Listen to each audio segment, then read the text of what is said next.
దేవుని యొక్క అతి ఘనమైన నామమునకు స్తోత్రం కలుగునుగాక. ఈ ఉదయకాలము మీకందరికీ వందనాలు తెలియచేస్తున్నాను. ఎలా ఉన్నారండి? అందరూ బాగున్నారా? ప్రతిదినము మీ కొరకు, మీ కుటుంబాల కొరకు మేము ప్రార్థన చేస్తున్నాం. అలాగే ఎంతో మంది దైవజనులు ఉన్నారు. ప్రతి వారి కొరకు, వారి పరిచర్యల కొరకు ప్రతిదినము మేము ప్రార్థన చేస్తున్నాం. ప్రతిరోజు మీరందరూ కూడా దేవుని స్తుతించాలని, దేవుని సన్నిధిలో మీ కుటుంబాలతో సంతోషించాలని ఎంతగానో మీ కొరకు ప్రార్థన చేస్తున్నాం. ఈ దినము మిమ్మలను బలపరచు దేవుని మాట, నా ప్రాణమా యెహోవాను సనుతించుము, ఆయన చేసిన ఉపకారములలో దేనిని మరువకుము. కీర్తనలు 103వ కీర్తన 2వ చరణం.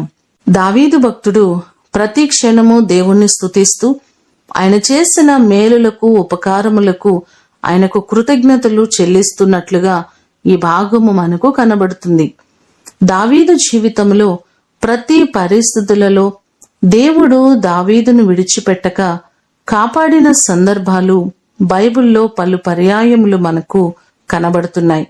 మన జీవితాల్లో కూడా ఇక జరగవు అనుకుంటున్న ప్రతి పనిని దేవుడు జరిగేటట్లు చేశారు.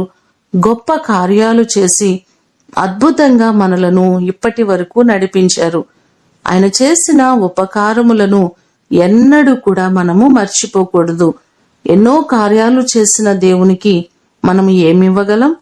కీర్తనలు 116వ కీర్తన 12వ చరణంలో చూస్తే, యెహోవా నాకు చేసిన ఉపకారములన్నిటికీ నేనాయనకేమి చెల్లించుదును అని భక్తుడు చెప్పినట్లుగా ఆయన చేసిన మేలులకు, ఉపకారములకు మనం ఏమీ ఇవ్వలేము. కానీ కృతజ్ఞత నిండిన హృదయముతో నిత్యము ఆయనను స్తుతించ బద్దులమయ్యున్నాము.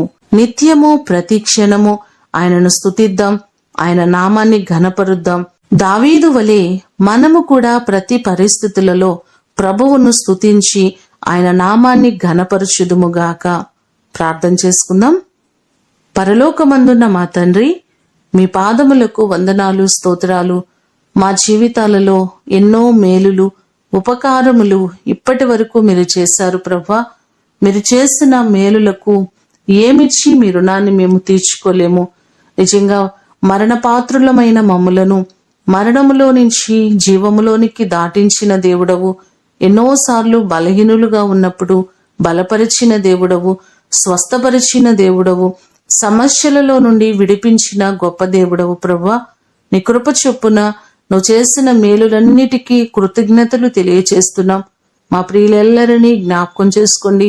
నీ సన్నిధి, నీ ప్రసన్నత, నీ అభిషేకము ఈ దినమంతా కూడా మీరు మాకు అనుగ్రహించమని యేసు అతి ఘనమైన నామమున అడిగి వేడుకొని పొందియున్నాము తండ్రి. ఆమేన్.